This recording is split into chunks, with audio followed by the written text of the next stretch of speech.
जब भी कुष्ठ रोग का नाम सुनाई देता है तो समाज के एक बड़े वर्ग के चेहरे पर भय, घृणा और एक असहजता दिखाई देती है। यह केवल एक रोग नहीं, बल्कि सदियों से चली आ रही भ्रांतियों, सामाजिक तिरस्कार और उपेक्षा की त्रासदी का प्रतीक है। वैज्ञानिक प्रगति ने भले ही इस रोग का इलाज खोज लिया हो, लेकिन समाज के मन में कुष्ठ रोग को लेकर जो गलत धारणाएं घर कर गई हैं, वे आज भी कायम हैं।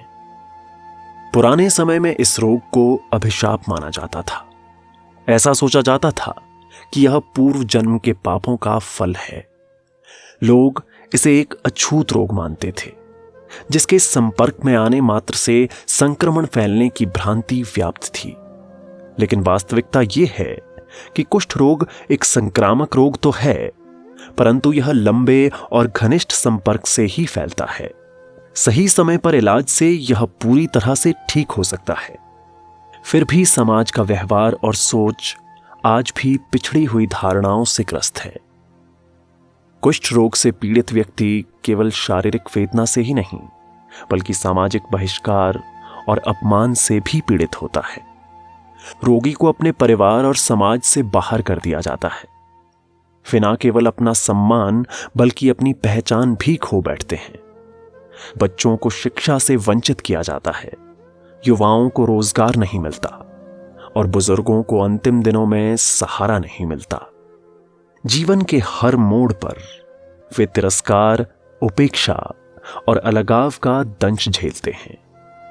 समाज का व्यवहार इन रोगियों के प्रति ऐसा रहा है मानो वे कोई अपराधी हों। उनकी ओर सहायता का हाथ बढ़ाने के बजाय लोग उनसे कतराते हैं। क्या यह सही है? क्या हमारी संवेदनाएं इतनी क्षीण हो चुकी हैं कि हम पीड़ितों के दर्द को महसूस नहीं कर सकते? क्या वे इंसान नहीं जिनके सपने, इच्छाएं और भावनाएं हैं? लेकिन इस अंधकारमय पृष्ठभूमि में कुछ लोग ऐसे भी हैं जो इन पीड़ितों के लिए आशा की किरण बनकर खड़े हुए हैं, जिन्होंने इन रोगियों के पुनर्वास के लिए अपने जीवन को समर्पित कर दिया। ये कहानी है एक ऐसे इंसान की जिनकी जिंदगी का हर दिन, हर लम्हा उन लोगों की सेवा में बीता जो समाज की नजरों में उपेक्षित थे। ये कहानी है श्री गोविंदराव कात्रे जी की, जिनका जीवन अपने आप में एक मिसाल है समर्पण और संघर्ष की।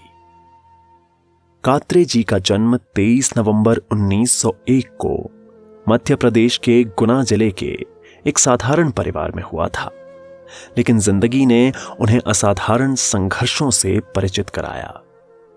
8 वर्ष की आयु में पिता को मुखाग्नि देकर जीवन की प्रथम विपरीतता से मेल हुआ। इस अल्पायु में माता एवं 3 बहनों का दायित्व कात्रे जी पर आ गया। लेकिन इस परिस्थिति में रेलवे में कर्मचारी उनके चाचा जी ने साथ दिया और उनकी शिक्षा दीक्षा झांसी में उनकी ही देखरेख में हुई और उनके ही प्रयास से फिर रेलवे में नौकरी भी मिल गई। 1944 में कात्रे जी राष्ट्रीय स्वयंसेवक संघ से जुड़े। 28 वर्ष की आयु में विवाह हुआ और 2 पुत्रियां हुईं, लेकिन छोटी पुत्री की मृत्यु अल्प आयु में ही हो गई। 1948 में गांधी जी की हत्या के बाद संघ पर लगे प्रतिबंध के कारण उन्हें जेल जाना पड़ा। बड़ी बेटी प्रभावती बीमार रहती थी। जेल से छूटकर बेटी के उपचार का प्रबंध करने लगे। इसी बीच सर्पदंश के कारण पत्नी की मृत्यु हो गई। कुछ लोगों ने पुलिस में शिकायत कर दी कि कात्रे जी ने अपनी पत्नी को जहर देकर मार दिया है। उन्हें फिर से जेल जाना पड़ा, लेकिन ईश्वर की कृपा तथा पंचों की गवाही के बाद इस आरोप से बरी हो गए। लेकिन कात्रे जी के संघर्षों की कहानी यहीं खत्म नहीं हुई। उन्हें कुष्ठ रोग ने घेर लिया। शुरू में गुपचुप उपचार करवाया, लेकिन जब हाथ पैर गलने लगे तो समाज और रिश्तेदारों को पता चला तो उनके बदले व्यवहार और तिरस्कार और हर कदम पर अपमान ने उन्हें अंदर से झकझोर दिया। इलाज के लिए कात्रे जी ने ईसाई मिशनरी अस्पताल का रुख किया, पर वहां उन्हें एक और चुनौती का सामना करना पड़ा। वहां पर इलाज की शर्त थी धर्म परिवर्तन। इलाज के लिए धर्म बदलने की शर्त कात्रे जी के मन को गहरे तक आहत कर गई। बाल्यकाल में पिता को खोकर, युवावस्था में पत्नी का बिछोह और पुत्री के तिरस्कार के बाद भी जो व्यक्ति नहीं टूटा, वो अपने धर्म और संस्कृति के छिन जाने के भय से विद्रोह कर उठा। उन्होंने इसके खिलाफ आवाज उठाई, लेकिन परिणाम स्वरूप उन्हें अस्पताल से बाहर निकाल दिया गया। ये घटना उनके लिए एक महत्वपूर्ण मोड़ साबित हुई। इस दर्दनाक अनुभव के बाद कात्रे जी ने ठान लिया कि वे खुद अपने लोगों के लिए कुछ करेंगे। वे जान गए थे कि इस समाज में केवल साहस, सेवा और स्वाभिमान से ही रास्ता बनाया जा सकता है। उन्होंने 1972 में छत्तीसगढ़ के चांपा में भारतीय कुष्ठ निवारण संघ की स्थापना की। इस मुश्किल सफर में उन्हें प्रेरणा मिली राष्ट्रीय स्वयंसेवक संघ के दूसरे सर संघ चालक श्री गुरुजी यानी गोलवलकर जी से। उनके मार्गदर्शन में कात्रे जी ने अपना पूरा जीवन कुष्ठ रोगियों की सेवा में समर्पित कर दिया। अपने टेढ़े मेढ़े हाथ पैरों से 50-50 किलोमीटर साइकिल चलाकर गांव-गांव एक एक मुट्ठी अनाज और एक एक रुपया इकट्ठा कर इस कर्म योद्धा ने आश्रम के लिए संसाधन जुटाए। परंतु ये इतना आसान नहीं था। लोग उपहास भरे स्वर में कहते, कोढ़ी साइकिल पर भीख मांगने आया है। खाना तो दूर की बात, कोई एक गिलास पानी को भी नहीं पूछता था। वापस लौटकर वे चलने फिरने से लाचार रोगियों के पैर धोकर उनके जख्मों पर मरहम पट्टी किया करते थे।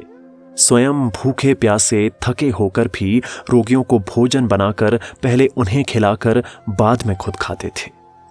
कात्रे जी के पत्र पर भारत के द्वितीय राष्ट्रपति डॉक्टर सर्वपल्ली राधाकृष्णन ने 1000 रुपए की मदद भेजी। यानी कात्रे जी ने गांव के एक साधारण व्यक्ति से लेकर देश के प्रथम नागरिक तक का सहयोग लिया। 16 मई 1977 को कात्रे जी के देहावसान के बाद एक युग का अंत हो गया। मंथन के समय पहले निकले हलाहल को पीकर जो शिव नीलकंठ हुए और अमृत देवताओं के हिस्से आया, वैसे ही सारा अपमान, तिरस्कार और अपेक्षा झेलकर इस आधुनिक संत ने कुष्ठ रोगियों को एक सामाजिक मान्यता दिलाई। अब भी कुछ लोग इस अभिशप्त रोग के शिकार हैं। उनकी आंखें खोजती हैं स्नेह और सम्मान। इनके बीच जाकर यदि हम थोड़ा सा प्यार भी बांट सके तो इनका दर्द 1000 गुना कम हो जाएगा और कलयुग के इस भागीरथ की तपस्या साकार हो जाएगी। श्री गोविंदराव कात्रे जी के आदर्श और सेवा भावना ने आज न जाने कितने लोगों को प्रेरित किया है। उनमें से एक हैं श्री रवि प्रकाश जी, जिन्होंने कात्रे जी से प्रेरणा लेकर समर्पण फाउंडेशन ट्रस्ट की स्थापना की। उनकी इसी भावना को व्यक्त करने वाले शब्द, ना तो हम कामये राज्यम न स्वर्गम ना पुनर्भुवम, कामये दुख तप्तानाम प्राणी नामार्थ नाशनम, उनका जीवन सिद्धांत बन गए। समर्पण फाउंडेशन ट्रस्ट आज उन्हीं के पद चिन्हों पर चलते हुए कुष्ठ रोगियों के इलाज, पुनर्वास और उनके बच्चों की शिक्षा में निरंतर कार्यरत है। कात्रे जी की ये यात्रा एक साधारण जीवन से असाधारण सेवा तक का सफर है। एक ऐसा सफर जो आज भी सैकड़ों लोगों को आत्मसम्मान के साथ जीने की राह दिखाता है। और समर्पण फाउंडेशन ट्रस्ट उनके इसी आदर्श को लेकर आगे बढ़ रहा है।